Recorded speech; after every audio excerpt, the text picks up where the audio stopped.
Support for NPR comes from the Corporation for Public Broadcasting, a private corporation funded by the American people. Author Khaled Hosseini is all too familiar with the heartbreak of Afghanistan's history.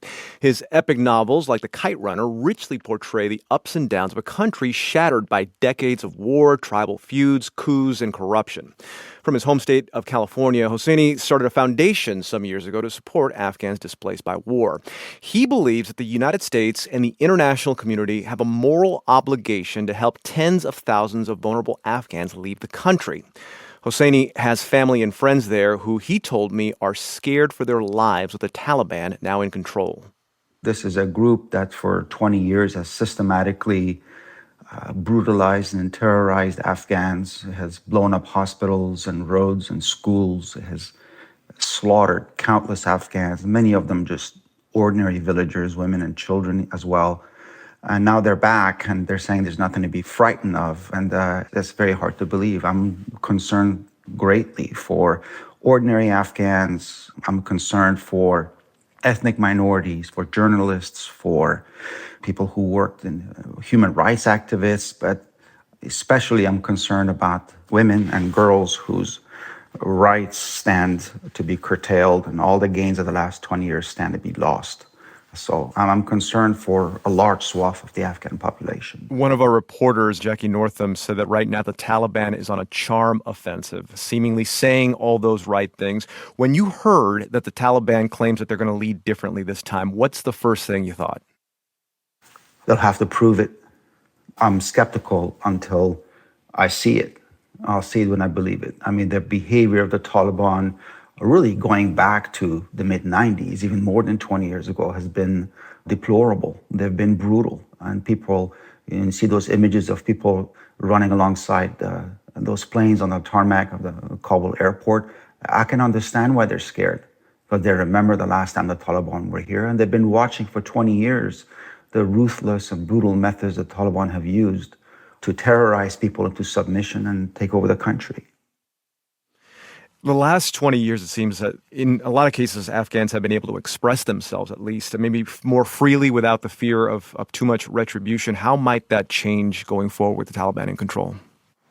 That's one of those markers that we're keeping an eye on. One of the really pleasant things about Afghanistan the last 20 years plus is Afghanistan has enjoyed a relatively robust and free press. Yeah. Afghan leaders were routinely criticized on television. The political debate and dialogue on Afghan television was very lively and from multiple sides. So that's one of the things that will be a giveaway as to how the Taliban are behaving this time around. What is the Afghan press saying? Are they capable of expressing, and reporting the stories in a truthful way, or are the Taliban going to essentially control the state media and impose those restrictions? So I think that's one of the markers that I'm going to be looking for. I think about President Biden pointing the finger toward the Afghan military, toward the Afghan government for essentially just laying down when the Taliban started to advance. Were you disappointed in the Afghan government and the military? Well, yes, of course. And the president is correct to point the finger, but the finger shouldn't just be pointed at the Afghans. They certainly played their part. I do think that one of the real failures of the last 20 years has been the failure to establish a government that can deliver services to its people, that can protect its people from insurgents, and that has legitimacy in the eyes of ordinary Afghans. Instead, what they got was Afghan leaders who were greedy and corrupt, and who failed to do those things, and therefore lost any semblance of legitimacy in the eyes of ordinary Afghans. That, when there's no real belief in the state and in the government that is asking you to go and risk your lives and fight, a government that is not feeding you, that is not clothing you properly, that's not arming you properly, that's not paying you properly, in many cases not even paying you, but is insisting that you stay and fight against a brutal and powerful united army that's knocking at the gates. But those people who dropped their guns and ran, I can't condone that, but certainly I can understand it. Your family moved to the U.S. when you were a teenager, but you were born in Afghanistan. What experiences have stayed with you from the times that you visited? It's so surreal to talk about Afghanistan and my childhood, given Much different, what's yeah. transpired the last 40 years, and particularly in the last few days. But look, I had a wonderful childhood in Afghanistan. It was a wonderful place to grow up. I was lucky enough to live in Afghanistan in those final days of peace and anonymity that Afghanistan enjoyed in the 70s. Kabul was a thriving, open city. You could see signs of progress everywhere. Women were in the workforce. I had women in my own family who were lawyers and doctors and professors who dressed as they wanted. They drove.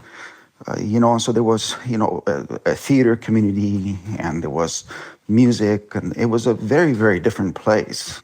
And, I'm just lucky to have been able to live through those years, and I try to recreate sort of at least part of that world in my novel, The Kite Runner. Yeah, and your novels are about relationships, fathers and sons, mothers and daughters, brothers and sisters, stories about life in Afghanistan, rich stories that can lean outside of the context of war and conflict. What is it you hope readers of your books come to understand about Afghan life?